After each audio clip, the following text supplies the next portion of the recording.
Here it is, midsummer, and I'm sick as a doorknob, man. This big boy Last Smith, and we're doing things here. World of Toys, another special edition. I don't know how it is everywhere else, but I've been finding figures in spurts, man. Like series 46, 47, 48, 49, and 50 in like different places. I guess like different stores are getting different series. And I found series 49 at Walmart in Thomaston, and like the next day found series 50 at Toys R Us in Grand Rapids. So here we are. We're gonna review WWE Elite Series 49 and 50, at least the figures that I got out of each series. Now I got almost the whole series on Elite 49 except for Becky. I picked them up, and I didn't pick up all at the same time, and I should have got Becky first because knowing she was the only one.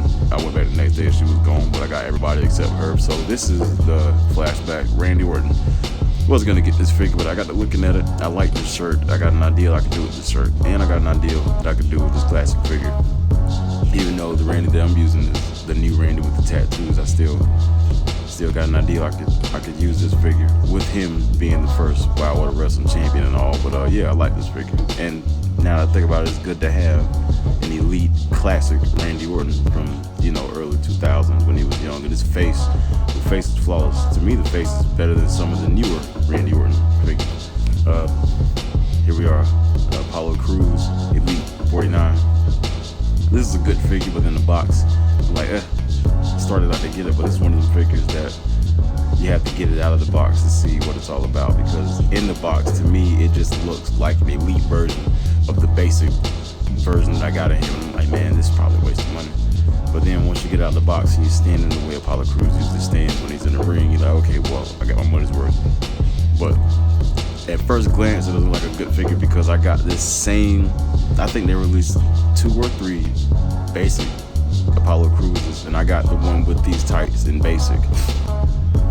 And I just got it like a month or so ago, and I'm like, okay, well, I just got a basic version of the elite one, but the same head skin and all. But I mean, the body proportion, the way it especially once you put that Cruise Nation shirt on, it really brings out the figure. So this is a good buy.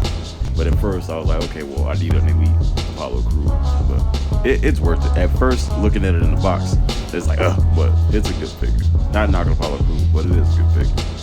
I like the fact it came with an NXT shirt because you can put that on any one of your NXT figures, not just him.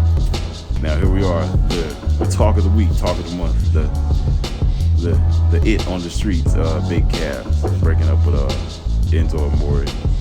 I like the promo that he cut, man, and I just don't. I know Big Cass is a big guy. I always like 7-foot wrestlers, Kevin Nash, Sid Vicious, Big Show, all those guys, but.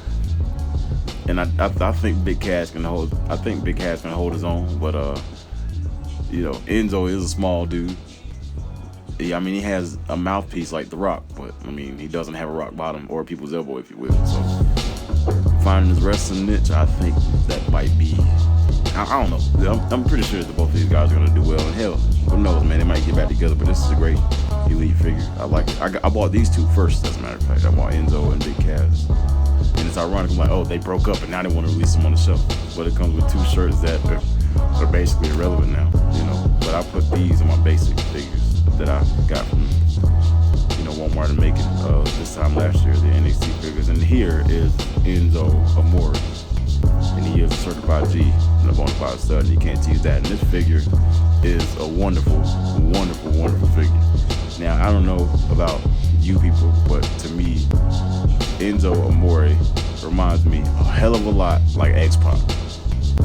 Even that cross tattoo, if I'm not mistaken, I think X-Pac had a small cross tattoo on his arm. But his energy and his attitude reminds me of a safe X-Pac, if you will, if you know what I mean by safe, because I'm pretty sure Enzo doesn't do the things that X-Pac did, but we were kids, we didn't know he was doing those things until we got older. At least I did. But and then look at this. I remember my dad having a hat with these ladies back to back like this. There was I used to call it a Playboy hat, and I'm like, whoa, look at! I can't believe they put that on the figure. In that case, they should have. They could turn around and make that. Remember when at Survivor Series when they were in Toronto and he had the OVO Owls and the EXO logo? That would be cool if they made like a ringside exclusive EXO Enzo Amore, or just. What I'm trying to say is they put the Playboy bunnies, if you will. I don't know if they really are Playboy bunnies or not. I just thought it'd be And they can give this guy like Jordans. They can make him look like he's wearing Jordans, but you don't have to necessarily give him the Jordan symbol. And same with Shane McMahon, give him some Air Forces or some Dunks, but just don't do the Nike. I got one figure that has an actual Nike check on it, and that's the Lou Doll Ron Sims from 1990, but I'm thinking the copyright things were a little different back then. And I like how it says how you doing, but the hood is covering the how. That's pretty cool, man. This is a good figure. Look at the hair, you know, everything. This is a really good figure. I'll tell you another great figure in this line. This Brutus the Barber Beefcake. I wasn't gonna buy this either. I'm like, oh, well, this is a shelf warmer, but I got to look at it. It was on one. I'm like, okay, I done bought everybody else. I might as well get him too. And once again, this is a good display piece for a collector, but it's also a good figure when you open it up, because you know I'm gonna open my stuff. And man, look at this. You know, for what, anything cloth is good. And this is the first time they've made a Brutus Barber Beefcake. I have a Brutus Barber Beefcake already, but it's a little small 3-inch figure that I forgot what company they had. But you know, the little small ones from back in the 90s when you can pull the arm back and it punches, sort of like the retro WWE figures that WWE's making now that are at Walmarts everywhere. And this is a cool figure. And I bet a lot of people, at least maybe the younger people, didn't know that Brutus Barber Beefcake in WCW was Hogan's buddy, the Disciple. I didn't know that for a long time. The guy that would always hold the microphone or was always holding the belt for Hogan with that, and he did a good job of playing it off because he had a full beard, wore glasses. I didn't know it was Brutus the Barber Beefcake. But yeah, Brutus Barber Beefcake and Disciple are the same, one of the same. That's another reason why I want to get his figure, because I like Disciple. He was always getting his ass whipped for Hogan.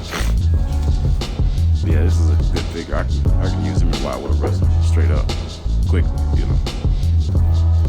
And he comes with some hair shears, as it says on the box, but they're hedge clippers. I've used them a lot at Granny's house.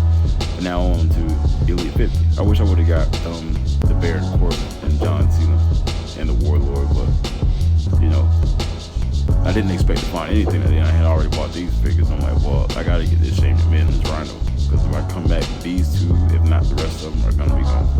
They had 2 Shanes and only 1 Rhino, so now Rhino's arms are huge. I know Rhino's a big dude, but his arms are huge. Oh yeah, while I'm thinking about it, sorry about the other video. I uploaded the wrong one. I used to render it and then go back and put the voice on it, but I'll put the one without the voice uploaded.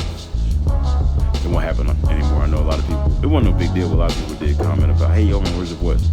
But maybe this is the video that shouldn't have my voice and I'm sick, but it's all good. I apologize for that. But yeah, this is a good figure. And in the box, I'm like, man, his arms are super huge. But once I got to stand them in poses, like get ready for a go or whatever, and you look at the figure, the body proportion is exactly how Rhino was built, which Mattel never really failed on body proportion. I don't think they probably have failed, but they ain't failed so many times. And this Shane McMahon, I'm pretty sure a lot of you guys probably have this figure already, you ringside collectible buyers, but man, when you get this figure, it is clearly, to me, worth way more than $20. This is clearly a $35 figure, because I seen I think it was, you know, like the little accessory set they had at Kmart that came with the stretcher and the scalpel and the ladder and the stretcher and the announce table. But anyway, that was a $40 set, and you get this big announce table. So yeah, if not $35, I'd clearly say $30. But and I seen that ringside exclusive King of the Ring Shane McMahon, which is on the same level as this one. Which I don't get to. Well, tell you the truth, I don't buy exclusives, because to me, I think exclusives are those figures that aren't supposed to be opened. And me, I open every figure. I got one figure right now that I've never opened, and that's my Star Wars Attack of the Clones, Padme Amidala, and Pez of Disguise, only because I love Padme. And I'm never gonna open it, because I can see no spot for her in my stop motion, and I like that figure. I even opened my figure and put it in Wildwood Wrestling. And here are all the figures in the line, breaking up Enzo, Amore, and Big Cash. But yeah, Elite 49, Elite 50, great figures. I can't tell you where to go to find them, because I found them some everywhere. Walmart has Elite 49, and Toys R Us has Elite 50. So just take your pick and hope you get lucky. You might even find week 51 and 52 if they're out. But this big boy Last Smith, sick as a doorknob, but I'm still here on YouTube for the Smith family. See you later.